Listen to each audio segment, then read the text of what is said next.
Morning बच्चों। तो कल हम लोगों ने क्या पढ़ा था, महासागरीय जल में जो हमारा 12वां चैप्टर है, अध्याय का नाम क्या है, महासागरीय जल। इसमें कल हम लोगों ने देख लिया था कि किस तरीके से जो है हमारे पृथ्वी पर 5 बड़े बड़े महासागर हैं और उन महासागरों का प्रतिशत कितना प्रतिशत मतलब जल हमारे पूरे पृथ्वी पर किस किस रूप में जल का कंट्रीब्यूशन पाया जाता है, ठीक। और जल के महत्व को हमने समझ लिया था। आज हम लोग यहाँ पर अध्ययन करेंगे महासागरीय अधः स्थल का उच्चावच। जिस तरीके से हमारे धरातल पर उच्चावच पाए जाते हैं, पर्वत, पठार और मैदान बहुत सारे उच्चावच पाए जाते हैं, उसी तरीके से हमारे महासागरों में भी उच्चावच पाए जाते हैं। महासागरों में भी उच्चावच पाए जाते हैं। उच्चावच का मतलब हो गया अंडुलेटिंग रिलीफ, ऐसे रिलीफ जहाँ कहीं जो है पर्वत आ जाए, पठार आ जाए, मैदान आ जाए और गहरे खाइयाँ आ जाएं, तो सब क्या कहलाता है, उच्चावच कहलाता है। तो इस उच्चावच को हम लोग महासागरों में देखेंगे, ओशियन बॉटम रिलीफ इंग्लिश में बोलते हैं। अब देखिए महासागर तो बहुत गहरे गहरे हैं। इस पृथ्वी पर सबसे गहरा गर्त जो है महासागर का कौन सा है, मैरियाना खाई है, जो लगभग 11,034 मीटर है, 11,034 मीटर गहरा है। अब इतनी गहराई तक कैसे, इस गहराई का कैसे पता लगाया, कोई गोताखोर गया होगा लगाने के लिए, पता क्या इतनी गहराई में, तो 11 किलोमीटर गहराई में तो मनुष्य जा नहीं सकता है। वहाँ जाएगा तो इतना ज़्यादा प्रेशर हो जाता है, पानी का भी दबाव होता है ना। पानी हम जब तालाब में गहराई में डुबकी लगाते हैं तो कितनी देर तक अंदर रह पाते हैं, मुश्किल से कुछ सेकंड, ज़्यादा ज़्यादा अगर कोई साधक है, कोई साधु है जिसने साधना कर रखी है, कुछ घंटों तक रह सकता है अंदर। लेकिन ज़्यादा गहराई में जाएंगे तो ऊपर से पानी का दबाव, प्रेशर ज़्यादा हो जाएगा। तो हाँ, तो इस तरीके से गहराई में मनुष्य नहीं जा सकता है। तो इसलिए जो है अब इनका पता लगाने के लिए रिलीफ का, पर्वत के ऊपर तो मतलब कंटिनेंट पे, महाद्वीप पर तो पता आसानी से लगाया जा सकता है, लेकिन महासागर में पता लगाने के लिए एक टेक्निक है जिसका नाम है सोनार तकनीक के माध्यम से महासागर के उच्चावच का पता लगाया जाता है। उसमें क्या होता है कि एक किरणें छोड़ी जाती हैं, रेज छोड़े जाते हैं, रेडिएशन छोड़ा जाता है और उस पानी को भेदते हुए अंदर जाता है। फिर उसकी स्पीड जब वो टकरा करके वापस आती है, जैसे चमगादड़ है, चमगादड़ को जो है वो आँख से देखता नहीं है, वो अपनी जो है रेज किरणें छोड़ता है, तरंगे छोड़ता है और उस तरंगों के माध्यम से अपनी दिशा का पता लगाता है। जा करके जैसे सामने दीवार है, इधर से उड़ता हुआ जाएगा जो है चमगादड़, फिर उसकी तरंग दीवार से टकराएगी तो उसको पता लग जाएगा आगे कुछ वस्तु है, फिर अपना दिशा तुरंत मोड़ देता है।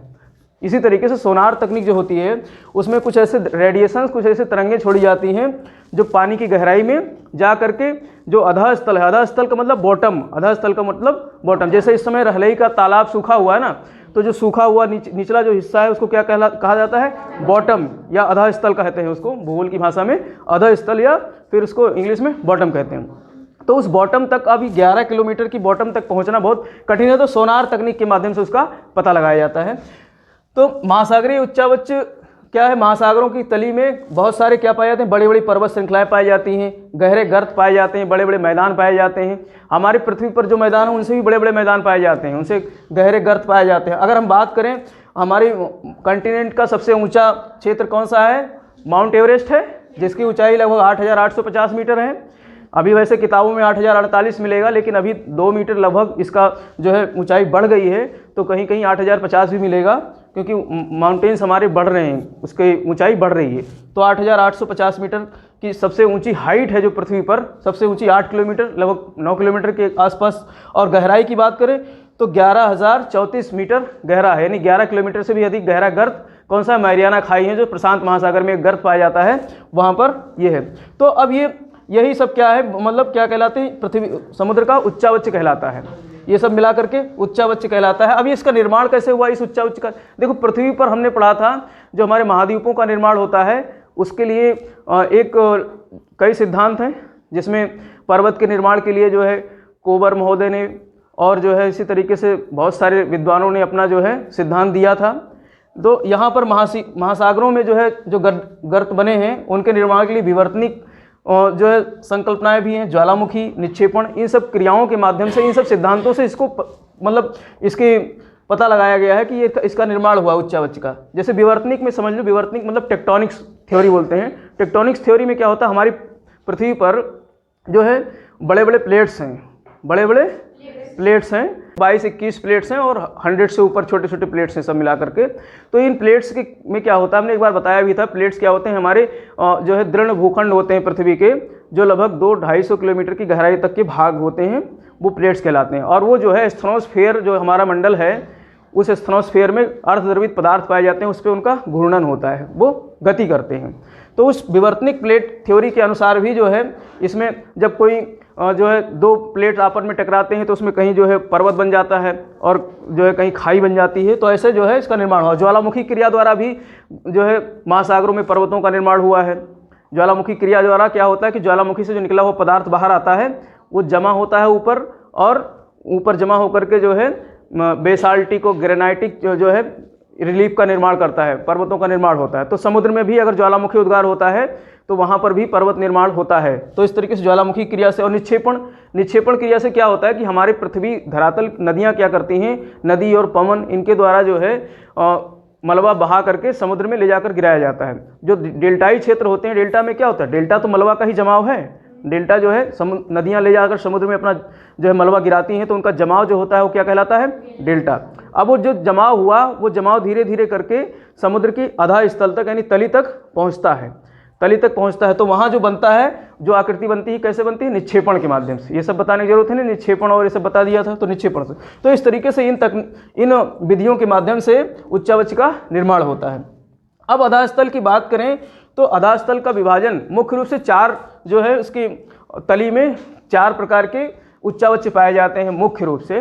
पहला है महाद्वीपीय सेल्फ, दूसरा है महाद्वीपीय ढाल, और तीसरा है गहरे समुद्री मैदान, और चौथा है महासागरीय गभीर गभीर या गर्त। गभीर का मतलब होता है गर्त, गड्ढे, महासागरीय गर्त, गहरे गड्ढे। तो ये 4 मुख्य जो है इसके क्या हैं, उच्चावच है। जैसे कि हम पृथ्वी पर बांटते हैं ना, पर्वत, पठार, मैदान, ठीक है, और जो है घाटियाँ, तो ये 4 मुख्य उच्चावच पृथ्वी पर भी हैं। ऐसे ही हमारे समुद्र में भी 4 मुख्य हैं, जैसे महाद्वीपीय सेल्फ है, महाद्वीपीय ढाल है, गहरे समुद्री जो है मैदान है, और महासागरीय गभीर या गर्त। तो इस तरीके से, और इसके अलावा बहुत सारे अन्य छोटे छोटे जो है रिलीफ्स हैं, जैसे कि कटक, पहाड़ी हमारे धरातल पे भी है और समुद्र में भी है। कटक रिज होते हैं, और समुद्री टीला, सी माउंट, ये सब हम भी चित्र के माध्यम से स्पष्ट करेंगे। और निमग्न द्वीप, कुछ ऐसे द्वीप हैं, निमग्न मतलब जो समुद्र में डूबे हुए हों, खाइयाँ हैं, खड्ड हैं, ये सब हमारे समुद्र में छोटी छोटी स्थलाकृतियाँ हैं जो पाई जाती हैं महासागरों में। अब हम लोग चित्र के माध्यम से अपने उच्चावच को, जो महासागरीय आधास्थल का जो उच्चावच है, उसको हम समझेंगे कि ओशन बॉटम का जो रिलीफ है, ये चित्र आप देख सकते हो। मैं थोड़ा हट जाता हूँ, आप स्क्रीनशॉट ले लीजिए अगर वीडियो देख रहे हैं तो, ठीक है। चलिए अब मैं शुरू करता हूँ कि कहाँ से हमारा जो है। अब देखिए एक चीज़ समझ लीजिए, ये इतनी गहराई है। अब जैसा कि मैंने बताया कि सोनार तकनीक के माध्यम से इसका पता लगाया जाता है। अगर ये पुराने समय की बात होती, रामचंद्र जी वाले समय में, उस समय एक मुनि थे जिनका नाम था अगस्त मुनि। अगस्त ऋषि का नाम सुना है? उन्होंने समुद्र का जल पी लिया था। अगर आज के समय में अगस्त मुनि होते तो समुद्र का जल पी लेते और ये खाली हो जाता। फिर आराम से जो है हम यहाँ से चलते और ऐसे ऐसे करके फिर यहाँ पहुँच जाते। लेकिन अगस्त मुनि है नहीं, तो और हमें ऐसा वरदान भी नहीं मिला है कि यहाँ से चलना शुरू करें और इस पर पैदल पैदल चले जाएं पानी पे। चल सकते हैं पानी पे? नहीं चल सकते हैं। तो फिर अगस्त मुनि भी नहीं है कि पानी सुखा दें। तो इसीलिए सोनार तकनीक है। वैज्ञानिक हमारे बड़े होशियार हैं, उन्होंने कहा ना तो आज के समय अगस्त मुनि है और ना ही जो है हम पानी पे चल सकते हैं पैदल पैदल कि चलना शुरू करें और जो है हम जो है यहाँ पहुँच जाएँ दूसरे साइड में। तो हमें चलना होगा तो इसके तली से ही होकर जाना पड़ेगा, तली से ही होकर जाना पड़ेगा। तो इमेजिन कर लेते हैं, एक तरीके से हम एक कल्पना कर लेते हैं कि पानी इसका सूख गया है। अब यहाँ से हम चलना शुरू करते हैं। ये हमारा महाद्वीप है, ये हमारा क्या है? महाद्वीप है। और यहाँ से सी लेवल शुरू होता है। सी लेवल मतलब समुद्र तल। समुद्र तल एक ऐसा लेवल होता है जहाँ पर मतलब क्योंकि समुद्र का पानी तो फ्लैट होता है, समतल होता है, तो इसीलिए समुद्र के तल से ही जो है मापा जाता है किसी भी क्षेत्र की ऊंचाई। जैसे हमारे भारत में जो है चेन्नई सी लेवल का जो है आधार माना गया है, और इसके बाद मुंबई को भी माना जाता है। चेन्नई पहले माना जाता था। चेन्नई में जो समुद्र लेवल है वहाँ से फीता लगाकर माप लिया गया है कि वहाँ पर कितना जो है 10 किलोमीटर का मान लिया जाता है सी लेवल। फिर वहाँ से हमारे जो माउंटेन्स हैं वहाँ चेन्नई से 0 किलोमीटर समुद्र तल से शुरू करके ऊंचाई पे जब चढ़ते जाते हैं तो हिमालय पे जाएंगे। तो हिमालय पे जो है एक नेपाल में पर्वत है जो माउंट एवरेस्ट के नाम से जाना जाता है, 8,850 मीटर तक ऊंचा है, लगभग 8 किलोमीटर से ऊपर। तो वहाँ तक जो है सी लेवल से इतना ऊंचा होता है। तो ये सी लेवल है, सी लेवल का मतलब एकदम बिल्कुल यहाँ पर 0 किलोमीटर की ऊंचाई है। अब यहाँ से हम जब समुद्र में उतरना शुरू करते हैं तो जो पहला हमारा रिलीफ मिलता है, पहला उच्च मिलता है, उसको कहते हैं कॉन्टिनेंटल शेल्फ। मैंने बताया था कॉन्टिनेंटल शेल्फ या महाद्वीपीय शेल्फ बोलते हैं। तो पहला हमारा महाद्वीपीय शेल्फ है, फिर दूसरा हमारा है महाद्वीपीय स्लोप, कॉन्टिनेंटल स्लोप। अब इसको महाद्वीप, ये महासागर में है लेकिन इसको महाद्वीप नाम से क्यों जाना जाता है? ये महासागर में है तो इसको महासागरीय शेल्फ कहा जाना चाहिए, महासागरीय स्लोप कहा जाना चाहिए। स्लोप मतलब ढाल, लेकिन इसको महाद्वीपीय कहा जाता है। तो कारण क्या है कि हमने जब प्लेट टेक्टोनिक्स थ्योरी में देखा था तो हमारा जो कंटिनेंट है वो काफ़ी गहराई तक है। कंटिनेंट हमारे जो हमारी गहराई का भाग है वो काफ़ी अंदर तक है। ये वाला यहाँ से कंटिनेंट शुरू होकर के और इसका जो नीचे का भाग है ये पूरा क्या है? कंटिनेंट है, महाद्वीप है। इसीलिए इन दोनों को महाद्वीपीय शेल्फ और महाद्वीपीय ढाल कहा जाता है। तो अब जब यहाँ से हम चलेंगे, महाद्वीप से उतरेंगे पानी में, तो पहला हमारा जो इस उच्च पड़ेगा उसको बोलते हैं महाद्वीपीय स्लो, वो ढाल नहीं, शेल्फ, महाद्वीपीय शेल्फ कहते हैं। याद रखना ये सबसे पहला जो है समुद्र, ये समझ लो कि जहाँ से समुद्र की सीमा ख़त्म होती है और महाद्वीप की सीमा ख़त्म होती है, वहाँ से हम प्रवेश करते हैं, समुद्र में घुसते हैं, तो सबसे पहला जो हमारा फीचर मिलता है समुद्र का वो क्या कहलाता है? महाद्वीपीय शेल्फ। अब महाद्वीपीय शेल्फ की विशेषता क्या है? इसमें ढाल बहुत ही कम होता है। ढाल, औसत ढाल लगभग एक डिग्री से भी कम होता है। ढाल को डिग्री में मापते हैं ना, तो औसत ढाल 1 डिग्री या 1 डिग्री से भी कम होता है।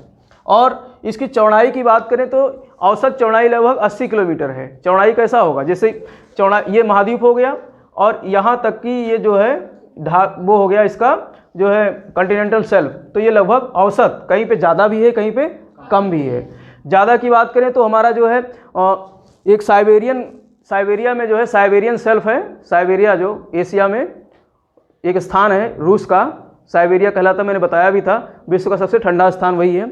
तो साइबेरिया के पास का जो कॉन्टिनेंटल शेल्फ है वो दुनिया का सबसे चौड़ा शेल्फ है, लगभग 1500 किलोमीटर चौड़ा है, लगभग 1500 किलोमीटर चौड़ा है। कौन सा? Siberian shelf. और सबसे संकरे शेल्फ की बात करें तो चिली में है। चिली जो कि कहाँ पर है? हमारे एक चित्र में बनाता हूँ उसका, दक्षिण अमेरिका का। तो चिली वाला ये वाला क्षेत्र, ये चिली है ना, चिली। तो यहाँ पर जो कॉन्टिनेंटल शेल्फ है वो बहुत कम है, सकरा है, क्योंकि यहाँ पर एक पर्वत श्रेणी है जिसका नाम है एंडीज। क्या नाम है? एंडीज।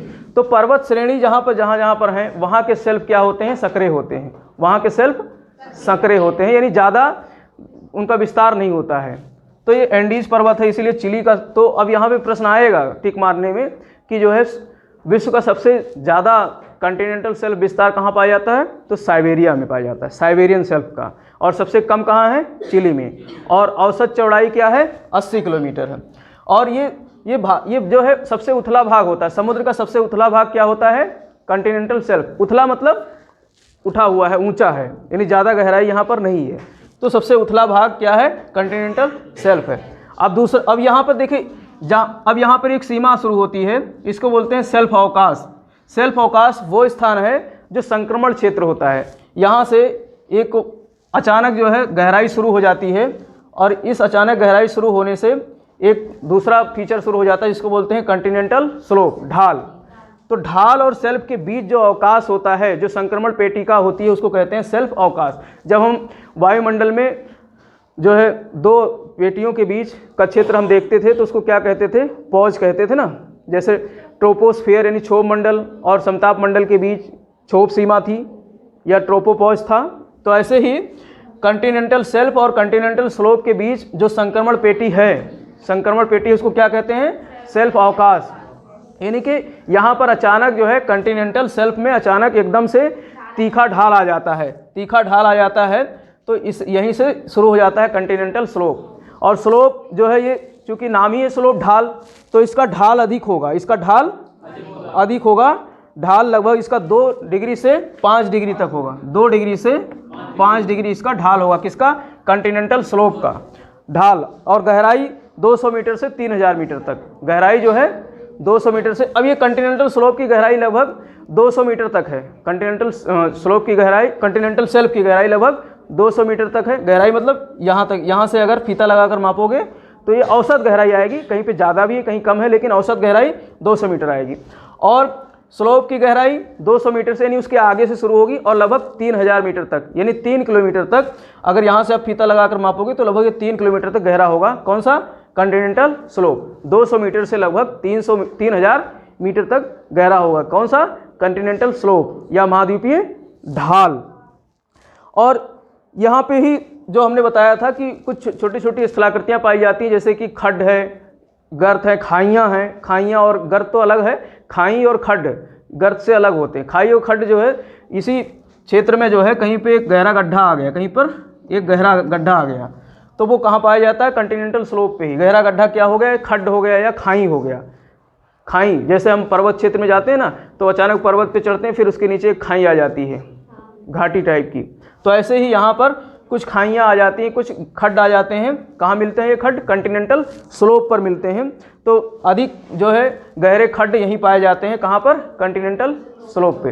यानी इसी तली में ही अचानक एक गहरा गड्ढा आ जाए, तली में ही अचानक गहरा गड्ढा आ जाए तो वो उसे क्या कहते हैं? खड्ड कहते हैं। तो ये खड्ड कहाँ पाया जाता है? कॉन्टिनेंटल स्लोप में। अब तीसरा हमारा एक चीज़ और है, यहाँ पर एक फ्लैट जो है टॉप पाया जाता है, फ्लैट टॉप। अब जो यहाँ से नदी ने या पवन ने जो रेत यहाँ पर मलबा जमा किया, अब वो गिरते गिरते ऐसे ऐसे सरकते सरकते कहाँ आकर यहाँ रुकेगा? भाई यहाँ भी ढाल है हल्का, यहाँ तो टाइम लगेगा उसको सरकने में, और यहाँ जैसे आएगा नीचे सरक करके यहाँ आकर जो है जमा होने लगेगा, क्योंकि यहाँ पर एक फ्लैट टॉप है।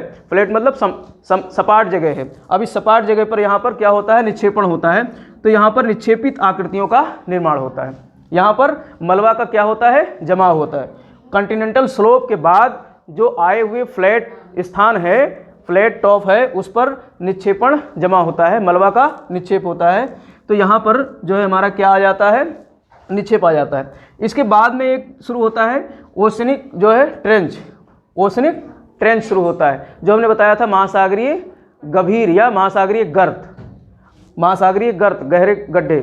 जो हमारा मैरियाना ट्रेंच है, जो दुनिया का सबसे गहरा गड्ढा है, सबसे गहरी गर्त है पानी में, वो इसी प्रकार से ओशनिक ट्रेंच के नाम से ही जानी जाती है। ओशनिक ट्रेंच के नाम से, जो कहाँ है? प्रशांत महासागर में। फिलीपींस द्वीप है जो हमारा एशिया में, फिलीपींस द्वीप के थोड़ा सा जो है पूरब साइड में आप जाएंगे तो वहाँ पर एक ट्रेंच है जिसका नाम है मैरियाना खाई। जब हम मानचित्र का अध्ययन करेंगे तो वहाँ पर हम इसको भी लोकेट करेंगे, देखेंगे। यहाँ पर हम बना नहीं सकते हैं बोर्ड पे, चित्र बड़ा बनेगा तो इसलिए जगह भी नहीं है, तो वो हम ये समझ, जापान और जो है फिलीपींस के आसपास, जापान से नीचे है, फिलीपींस के पास में ही है मैरियाना खाई, जो प्रशांत महासागर में है। कहाँ है? प्रशांत महासागर। और ऐसे बहुत सारे गर्त हैं, ऐसे बहुत सारे गर्त हैं, ठीक है। अगर गर्तों की बात करें तो प्रशांत महासागर में लगभग 32 गर्त पाए जाते हैं। प्रशांत महासागर में लगभग 32 गर्त पाए जाते हैं, जिसमें मैरियाना गर्त विश्व का सबसे गहरा गर्त है, 11,034 मीटर गहरा गर्त है। तो ये ओशनिक ट्रेंच होते हैं, एकदम गहरे, एकदम बिल्कुल देख रहे हो दोनों साइड से क्या है, जो है ढाल बहुत ज़्यादा है और एकदम से नीचे गर्त हो जाता है, गहरा खड्डा आ जाता है। अब इसके बाद आगे बढ़ेंगे तो यहाँ पर शुरू होता है एक मैदान, डीप सी प्लेन, गहरे महासागरीय गर्त, वो मैदान बोलते हैं इसको, गंभीर मैदान बोलते हैं। गंभीर मतलब गहरा, गंभीर का मतलब क्या होता है? गहरा, गंभीर नहीं, ऊपर बिंदी नहीं लगानी, गंभीर लिखना है। तो गंभीर, ये डीप सी प्लेन, गहरे समुद्री मैदान, जैसे मैदान हमारे महाद्वीप पे पाए जाते हैं ऐसे ही मैदान समुद्र में पाए जाते हैं, तो उसको क्या कहते हैं? गहरे समुद्री मैदान। अब इन मैदानों का निर्माण निक्षेपण वगैरह से होता है, जो मलबा यहाँ से गया, इधर से आया, वो जमा होकर के यहाँ इन मैदानों का भी निर्माण करता है। तो इस तरीके से ये, इसकी गहराई की बात करें तो 3000 से लगभग 6000 मीटर गहराई होती है। जो महासागरीय मैदान होते हैं 3000 से लेकर लगभग 6000 मीटर तक गहरे होते हैं। और ये चिकने और सपाट क्षेत्र है, जैसे कि ये देख सकते हो आप, सपाट है, माने समतल है, ठीक है। और इसके अलावा जो है, अब यहाँ से चलेंगे थोड़ा सा आगे बढ़ेंगे तो ये अब छोटी छोटी स्थलाकृतियों की तरफ आते हैं, जो हमने बताया था कि छोटी छोटी स्थलाकृतियाँ भी पाई जाती हैं।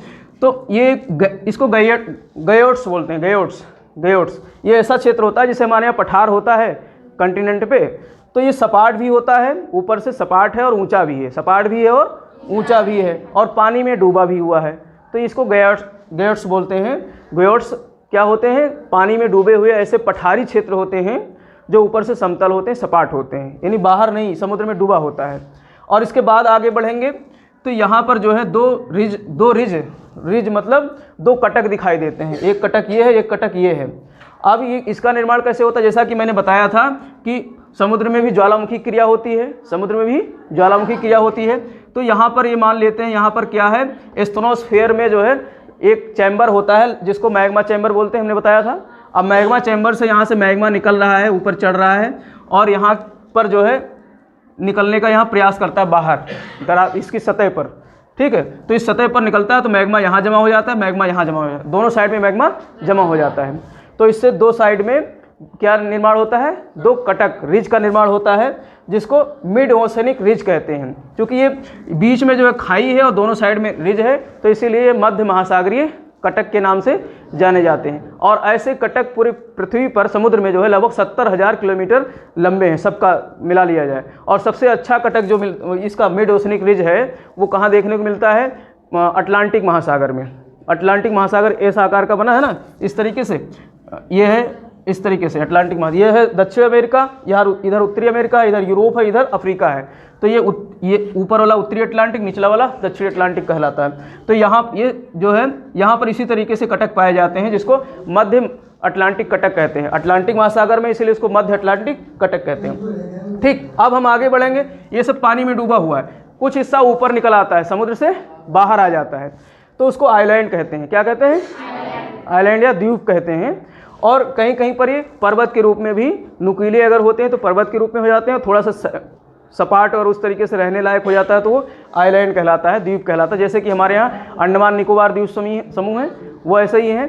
जैसे हमारा हिमालय पर्वत है ना, हिमालय पर्वत का फैला हुआ भाग जो है अंडमान निकोबार द्वीप के रूप में है। जो हिमालय पर्वत हमारा घूम जाता है अरुणाचल प्रदेश से घूम करके म्यांमार होते हुए फिर समुद्र में जाकर डूब जाता है, फिर आगे निकल के दिखाई देता है, तो उसको क्या कहते हैं? अंडमान निकोबार द्वीप कहते हैं। वहाँ लोग रहते हैं। हमारे देश का जो है क्या है? केंद्र शासित प्रदेश है।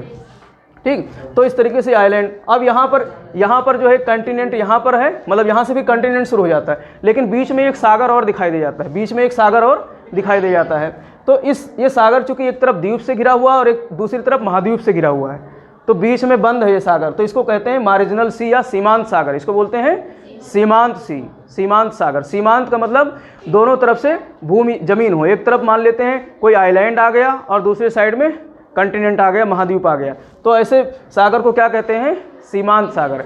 ऐसे जो है हमारी पृथ्वी पर बहुत सारे सीमांत सागर पाए जाते हैं। ठीक है, तो इस तरीके से ये हमारा जो है, हमने यहाँ से यात्रा शुरू की और हम सीमांत सागर से उतर करके फिर कहाँ आ गए? कंटिनेंट पे आ गए। कंटिनेंट से शुरू किए और जो है चूँकि इसको सुखा लिया था किसने? अगस्त्य मुनि ने पानी पी लिया था, तो यहाँ से यात्रा करते करते हम यहाँ पहुँच आए हैं। तो ये सारी चीज़ें, तस्वीर आपके दिमाग में जो है हमारे ख्याल से छप गई होगी, बन जानी चाहिए कि ये सब क्या है? रिलीफ हैं, उच्चावच है जो समुद्र में पाए जाते हैं। और इसके अलावा जो है बहुत सारे हमने बताया था, समुद्री टीला है, सी माउंट्स हैं। इसी गैट्स की तरीके से ही कुछ टीले भी होते हैं समुद्र में जो फ्लैट होते हैं, समुद्र में डूबे रहते हैं, वो समुद्री टीले हो जाते हैं। ठीक है, और कुछ द्वीप, जैसे ये द्वीप है। अब इस समय ग्लोबल वार्मिंग की समस्या चल रही है। ग्लोबल वार्मिंग, भूमंडलीय तापन की समस्या चल रही है। उसके कारण क्या है कि जो हमने बताया था 2% के आसपास जो हमारे हिमानी हैं और जो हिमटोपियाँ हैं वो पिघल रही हैं। पिघल करके उनका जल कहाँ आएगा? समुद्र में आएगा। तो समुद्र में आएगा तो समुद्र का तल ऊपर उठ रहा है, समुद्र का तल ऊपर उठ रहा है, तो द्वीप हमारे क्या हो जाएंगे? डूब जाएंगे समुद्र में। तो जब समुद्र डूब जाएंगे तो इनको बोलते हैं निमग्न द्वीप, निमग्न द्वीप। तो ये द्वीप हमारे समुद्र में डूब रहे हैं इस तरीके से। अब ये जो है, जिस हमारे स्थल मंडल के आसपास के, जैसे भारत का ये हमारा दक्षिणी क्षेत्र है, 9 राज्य ऐसे हैं भारत के जो तट के सहारे स्थित हैं। तो जब समुद्र तल बढ़ेगा तो तट के सहारे जो भी द्वीप हैं वो सब डूबेंगे। तो ये समस्या आने वाले समय में आ रही है। तो इस तरीके से ये हमारा जो है यहाँ पर उच्चावच के बारे में हमने देख लिया। अब हम अध्ययन करेंगे जो है तापमान का। पहले तो लवणता का अध्ययन करेंगे, सैलिनिटी का, और फिर उसके बाद में हम लोग तापमान का अध्ययन करेंगे। तो नेक्स्ट लेक्चर में हम लोग ये देखेंगे। तो इस तरीके से ये 4 लेक्चर हमारे होंगे और इस 4 लेक्चर में ये पूरा चैप्टर हमारा ख़त्म हो जाएगा। तब तक आप लोग जो है खुश रहिए और खुशियाँ बांटते रहिए। और जो व्यूवर्स हैं हमारे वीडियो को देख रहे हैं उनसे एक निवेदन है कि अगर सब्सक्राइब नहीं किया है तो चैनल को अवश्य सब्सक्राइब कर लीजिए और दोस्तों को शेयर कीजिए, जिससे कि ये नॉलेज सब तक पहुँचे, अपने मित्रों तक भी पहुँचाइए। तब तक के लिए जय हिंद, जय भारत।